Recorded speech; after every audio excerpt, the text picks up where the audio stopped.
Los libros estaban esparcidos por el suelo de sus habitaciones como hojas de otoño, con las páginas rasgadas y arrugadas. Los planetarios de mesa estaban hechos pedazos y las cartas astrológicas habían sido arrancadas de las paredes. El globo de Próspero estaba roto y sus continentes de color ocre yacían rotos en pedazos entre los rajados fragmentos cerúleos de sus océanos. Un torrente de destrucción había barrido las habitaciones de Magnus, pero los estragos no los había provocado ningún vándalo inconsciente ni ningún desastre natural. El arquitecto de esta destrucción estaba en cuclillas entre las ruinas de sus posesiones, con la cabeza enterrada entre las manos. La túnica blanca de Magnus estaba manchada y arrugada. Su piel aparecía cansada tras semanas de abandono y tenía el cuerpo atormentado por un dolor inconsolable. Prácticamente nada seguía entero.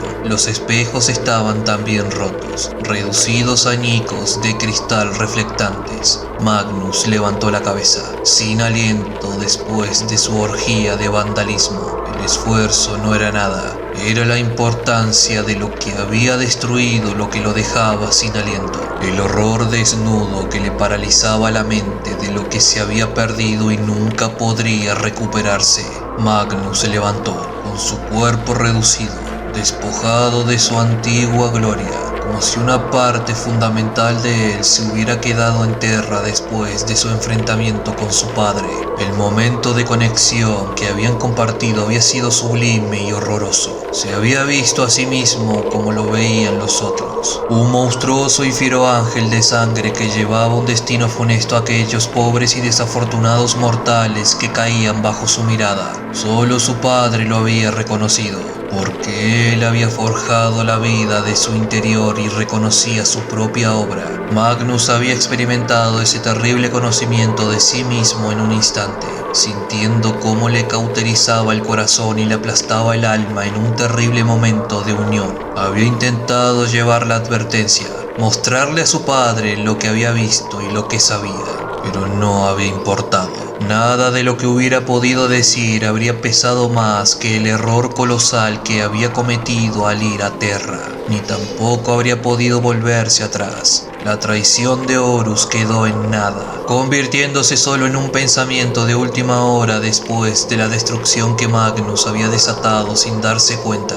Guardias que habían mantenido el palacio a salvo durante cientos de años fueron arrasados en un instante, y la onda de choque psíquica mató a miles y llevó a muchos cientos más a la locura y al suicidio. Pero eso no era lo peor, ni muchísimo menos. Era el saber que había estado equivocado. Todo aquello de lo que estaba tan seguro que sabía mejor que nadie no era más que una mentira. Creía que sabía más que su padre cómo manejar el poder del gran océano. Creía que era su señor, pero en las ruinas del gran trabajo de su padre había visto la verdad. El trono dorado era la clave. El control que tenía sobre la puerta brillante que estaba a sus espaldas había terminado, y el mecanismo diseñado con tanta astucia y que mantenía separados los dos mundos se había fracturado de manera fatal. En el instante de la conexión, Magnus vio la locura de sus acciones y lloró al ver destruido un concepto tan perfecto. Una comprensión que no necesitaba de palabras fluyó entre Magnus y el emperador. Todo lo que Magnus había hecho quedó al descubierto y todo lo que el emperador planeaba fluyó en su interior. Se vio a sí mismo sobre el trono dorado, usando sus temibles poderes para guiar a la humanidad hacia su destino como dominadores de la galaxia. Iba a ser el instrumento elegido por su padre para la victoria final. Lo destrozó saber que su irreflexivo orgullo había hecho añicos aquel sueño. Sin voluntad, el hechizo que lo había enviado a Terra no era nada, y Magnus sintió el tirón de la carne arrastrando su espíritu de vuelta. No luchó contra él, sino que dejó que su esencia volara a través de la red dorada hacia el desgarrón que él había hecho de forma tan descuidada en la materia que la componía. Unos enormes bancos de depredadores del vacío se estaban ya concentrando. Ejércitos arremolinados de monstruos sin forma, bestias con colmillos y entidades de una fuerza asombrosa que solo vivían para la destrucción. ¿Podría el emperador detenerlos? Magnus no lo sabía, y el simple pensamiento de tener tanta sangre en las manos lo avergonzaba. Había regresado volando a través de las profundidades sin tiempo del gran océano y despertó dentro de la cueva reflectante, en mitad de un enorme salón lleno de muertos. Los sirvientes ya no existían, todos y cada uno de ellos reducidos a una cáscara arrugada y sin vida por el poder de su hechizo. Solo quedaba Ahriman, y hasta él tenía aspecto consumido. Con lágrimas en los ojos, Magnus se retiró de la escena de su crimen y huyó a la pirámide de Prophet sin hacer caso de las preguntas que Ahriman le gritaba, solo, rodeado por las mentiras de siglos de estudio. La niebla roja había caído sobre sus ojos. Se había burlado de Angron por su furia, pero en la meticulosidad de su destrucción, él comprendió en parte la satisfacción que una violencia así podría proporcionar. Magnus se puso de pie y se alejó de la ruina de su estudio, avergonzado por su falta de control y con la necesidad de aclararse la cabeza. Las puertas de cristal que llevaban a su balcón estaban hechas pedazos, siendo otra víctima más del desastre ocasionado. Se inclinó sobre la barandilla, aguantando su peso sobre los codos y dejando que la brisa fresca le despeinara y le acariciara la piel. Al fondo, a lo lejos, Tizca continuaba como si nada hubiera pasado y sus gentes ignorantes del destino fatal que él había desatado sobre todos ellos. No lo sabían todavía, pero pronto caería sobre sus cabezas un terrible castigo. No sabía qué forma tomaría ese castigo, pero recordaba las palabras del emperador en Nicaea y se temía lo peor. La gente se movía por la plaza Ocolum y por la calle de los 1000 leones, y se reunían en los muchos parques que salpicaban en las zonas occidentales de la ciudad, donde vivía la mayor parte de sus ciudadanos. El puerto estaba hacia el norte, una zona amurallada de la ciudad construida sobre suaves laderas que conducían a la bahía. Las playas doradas se extendían por la costa antes de desaparecer de la vista detrás de la desolación. Pegada contra los flancos de las montañas del este estaba la Acrópolis Magna, un elevado espolón de roca que había sido un fuerte pero que hacía mucho que estaba en ruinas. Ahora podría dar marcha atrás de aquellos primeros pasos. Decenas de teatros se aglomeraban rodeando la base de la Acrópolis Magna, con las gradas cortadas en la parte baja de las laderas de la roca, hogar de los actores que se pavoneaban sobre cada uno de los proscenios de mármol. Numerosos barracones de la guardia de las torres se esparcían por el plano de la ciudad, y Magnus sintió un pinchazo de remordimiento por estos hombres y mujeres más que por los demás. Todos iban a morir por el crimen de haber nacido en Próspero. Todo esto se convertirá en cenizas. No tiene por qué ser así, replicó una voz detrás de él. Magnus se volvió y su respuesta murió en sus labios cuando vio quién había hablado. Había sido él, o por lo menos una versión de él. El espejo que colgaba junto a la entrada estaba roto, pero aún quedaban decenas de fragmentos del marco de bronce. En cada uno de ellos Magnus vio un reflejo brillante de su ojo, uno burlón, uno enfadado, uno caprichoso, otro distante. Los ojos lo miraban fijamente con diversión maliciosa, cada uno de un color diferente, y lo observaban con la misma mirada burlona. ¿Un espejo? ¿Incluso ahora apelas a mi vanidad? te dije que era la trampa más fácil de tender. Ahora ya sabes lo que hay de verdad en esto. ¿Era esto lo que siempre quisiste? ¿Verme destruido? ¿Destruido? ¡Nunca! Siempre ibas a ser nuestra opción preferida, Magnus. ¿No lo sabías? ¿Elección preferida para qué? Para traer el caos eterno de la destrucción y del renacimiento. La sucesión interminable de hacer y deshacer que se ha perpetuado en siglos a lo largo del tiempo. Y seguirá así por toda la eternidad. Sí, tú siempre fuiste el primero, y Horus no es más que un segundón. Los poderes eternos vieron un gran potencial en ti, pero hasta cuando codiciábamos tu alma te volviste muy fuerte y nos obligaste a buscar en otra parte. Pero yo siempre supe que serías nuestro algún día, mientras que los ojos desconfiados se fijaban en ti y en tu legión. Nosotros tejimos nuestras corruptelas en otra parte, y por eso tienes mi agradecimiento, ya que el cegado ha encendido el primer fuego de la conflagración, aunque ninguno lo vea todavía tal como es. ¿Qué eres tú? Le preguntó Magnus, volviendo de nuevo a la destrucción de sus habitaciones. Había escarcha sobre los cristales rotos y su aliento se condensaba ante él. Tú sabes que soy, o al menos deberías. El ojo astillado se movió, girando hasta convertirse en una fiera serpiente con ojos multicolores y alas de plumas brillantes. La bestia que él había matado bajo la montaña de Agoru cambió de nuevo, metamorfoseándose en una sucesión de formas brillantes hasta que Magnus vio la forma imposible e inmensa de la sombra que giraba en el gran océano. Una vez te dije que me llamaba Choroso, el murador del abismo y el demonio de la dispersión. Pero esas no son más que etiquetas sin sentido que los humanos me cuelgan y quedan obsoletas en el momento mismo en que las pronuncian. He existido desde el principio del tiempo y existiré más allá de la vida de este universo. Los nombres son irrelevantes para mí, porque yo soy todos los nombres y ninguno. En el lenguaje inadecuado de tu joven especie, deberías llamarme Dios. Tú fuiste quien me ayudó a salvar a mi legión. ¿Salvar?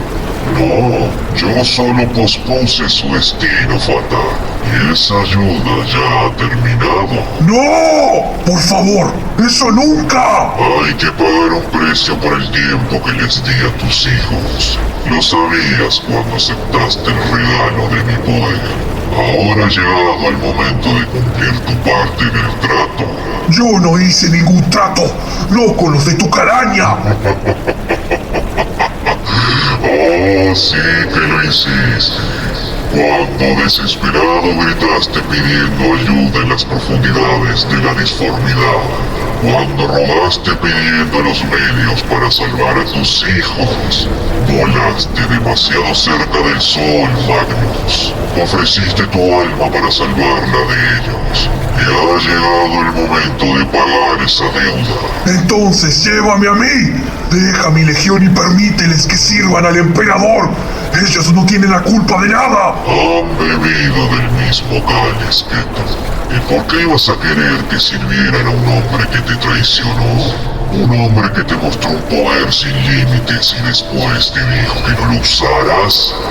¿Qué clase de padre abre la puerta de un mundo lleno de maravillas y después ordena a su hijo que no traspase esa puerta? ¿El hombre que planea usar tu carne para salvar la suya de la destrucción? Las imágenes del espejo cambiaron de nuevo y Magnus vio el trono dorado con sus mecanismos rodeado de arcos de relámpagos chisporroteantes. Un cadáver aullante y marchito estaba sentado en el trono, con su carne, una vez poderosa, ennegrecida por el cuerpo. Este será tu destino, unido para siempre a la máquina espiritual del emperador, sufriendo una agonía insoportable para servir a sus deseos egoístas. Mira esto y conoce la verdad. Magnus intentó mirar a otro lado, pero el horror de la visión le hacía imposible de ignorar. ¿Por qué tendría que creer en nada de lo que digas? Tú ya sabes la verdad de tu funesto destino. No hace falta que te lo adorne. Mira la disformidad y busca tu castigo. Él y sus salvajes perros de la guerra ya están de camino. Confía en ti mismo si no te fías de mí. Magnus cerró su ojo y dirigió sus sentidos hacia las corrientes furiosas del gran océano. La sustancia de la que estaba formada estaba agitada y unas olas rugientes se ondulaban con una fuerza tempestuosa. Todo era caos, excepto por un estrecho corredor de quietud a través del que Magnus sintió el paso de muchas almas. Se acercó a su fuerza vital y vio la forma que tomaría su destino.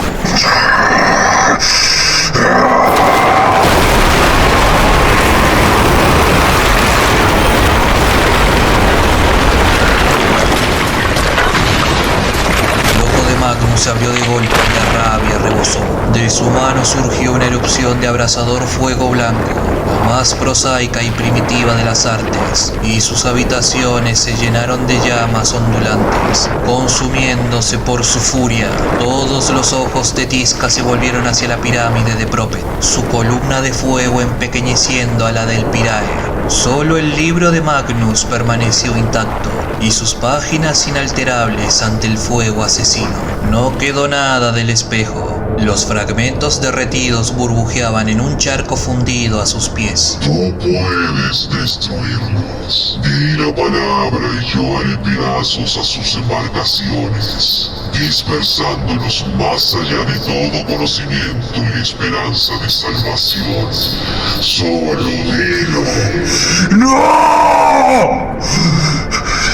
¡Nunca!